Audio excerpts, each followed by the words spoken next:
திராவிட முன்னேற்ற கழகத்தினுடைய பிரதிநிதி அவர்களை கருத்துக்களை சொல்வதற்கு அழைக்கும். முதலமைச்சர் அவர்களுக்கும் அமைச்சர் பெருமக்களுக்கும் திராவிட முன்னேற்ற கழகத்தின் சார்பில் பணிவான வணக்கத்தை தெரிவித்துக் கொள்கிறேன்.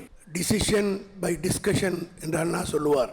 அதே முகத்தான் தலைவர் கலைஞர் அவர்கள் தமிழ்நாட்டின் முதலமைச்சராக இருந்தபோது இது போன்ற முக்கிய பிரச்சனைகளை அனைத்து கட்சிகளையும் கூட்டி அவருடைய கருத்துக்களை கேட்டு ஒரு நல்ல முடிவெடுத்து மாநிலங்களுடைய உரிமைக்காக குரல் கொடுத்தவர் தலைவர் கலைஞர் அவர்கள். அதே வகையில் இன்று தாங்கள் முதலமைச்சராக இருக்கிற இந்த காலகட்டத்தில் அண்ணா குறிப்பிட்டதைப் போல விவாதித்து ஒரு முடிவெடுக்க வேண்டும் என்ற எண்ணத்தோடு அங்கீகரிக்கப்பட்ட அனைத்து கட்சிகளையும் கூட்டி ஒரு சிறப்பான முடிவை எடுக்கின்ற இந்த நல்ல முயற்சியை திராவிட முன்னேற்ற கழகத்தின் சார்பில் நான் மனதார பாராட்டி தமிழக அரசு எடுக்கின்ற முடிவுக்கு திராவிட முன்னேற்ற கழகம் முழு ஆதரவையும் வழங்கும் என்பதை தெரிவித்துக் கொள்கிறேன்.